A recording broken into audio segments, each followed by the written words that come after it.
just again, not to get too in the weeds, but I'm coming to you from New Hampshire in the United States. We have the first primary, and there's a footnote there. So historically, New Hampshire is the first primary in the country.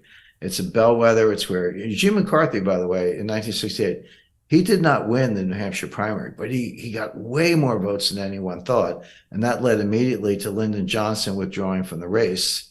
And then RFK jumped in. But that was the sequence. McCarthy didn't win the New Hampshire primary, but he got like 40% of the vote against a sitting president. That was a shock. Who running for a second term? That was a shock. So, so that's kind of the reputation of New Hampshire. Now, what happened in 2020? Biden finished 5th in the New Hampshire primary. 5th. He slumped out of town. He was written off by the media. Okay, he's done. Let's look at Elizabeth Warren, Bernie Sanders, Amy Klobuchar. They were the people who finished ahead of Biden in the New Hampshire primary. What happened next? Well, the next primary is South Carolina, which is about 50-50 Republican-Democrat. But if you take the 50% Democrat, that's about 80% African-American. And their boss, their leader, is James Clyburn, who was the number 3 ranking Democrat in the House in the Nancy Pelosi days. And he was going to steer that whole state to Biden because the Democrats were scared to death that Bernie Sanders was going to be the nominee, and he was ahead at that point. So we got to flip this to Biden. We don't want Elizabeth Warren; she's nuts. So, but they had to get everyone else out of the way. So the phone calls were made. What happened the day or two before the South Carolina primary? Amy Klobuchar dropped out. Pete Buttigieg dropped out. I think Elizabeth Warren hung on for a few more days, but then she dropped out. Clyburn delivers the South Carolina Democrats to Biden. Biden wins the South Carolina primary after finishing 5th in New Hampshire. And the rest is history. He goes, and Sanders dropped out a few weeks later, and Biden becomes the nominee. I just want to alert everyone to an important video that you've just recorded that will not be available to the public. Here, you discuss the upcoming geopolitical shockwave of what you call the most significant development in international finance since 1971. But then you explain how anyone can position themselves to profit from this crisis.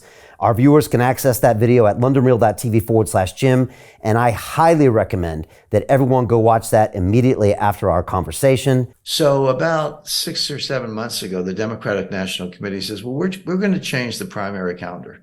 We're going to say South Carolina goes first. Oh, no kidding. So that's a slam dunk for Biden.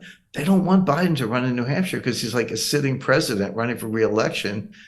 And he might not win, or at least he might be Lyndon Johnson win, but not by enough votes.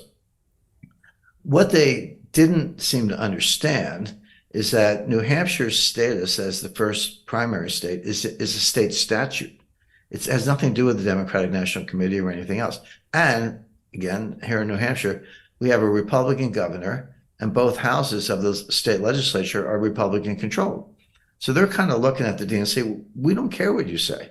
We're going to have our primary when we have it. Now, if your guy doesn't want to run, that's up to him.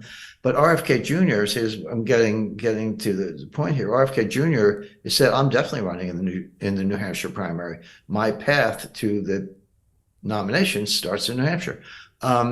So now you've got this awful conundrum for the Biden people. It's like, oh, do we blow off New Hampshire? Well, how does that play out in the general election? You know, it comes down to a couple of votes. New Hampshire's got 3 electoral votes. It's not a lot, but if we're the difference, you know, you've alienated everyone in New Hampshire. How does that look? If you're running for president, you won't run in a primary. So RFK Jr. could win the New Hampshire primary. And by the way, he's polling about 35%, like the Gene McCarthy level in 1968. That's not 3%, which all these other Republicans are, because Trump's dominating. Yeah.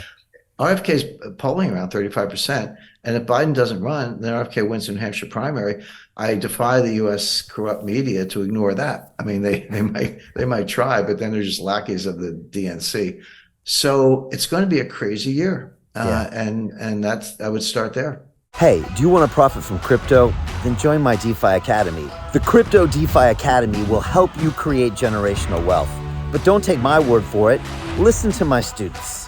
When I first got into crypto, I remember thinking to myself, I need to learn more. Brian Rose, learning crypto, learning DeFi. Gotta do it.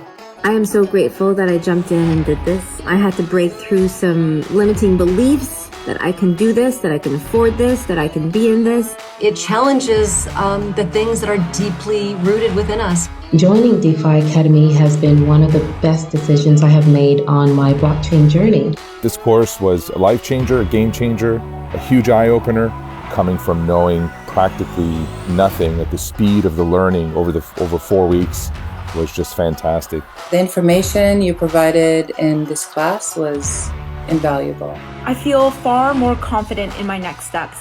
You took complex concepts and made them easier to understand. What's different than so many other ones is it just doesn't tell you what to do. It actually makes you do it. This is for people who are serious about becoming traders. This is the way it should be done. I realized from this learning experience again that it is not about what you learn, but about who you learn it from.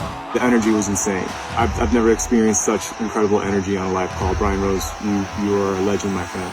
It's the only thing in the market where you can get all information and learn everything what you need to know. Everything is so clear and so well done, and I am just forever grateful for this program. It made me feel so much more confident about crypto than I did before.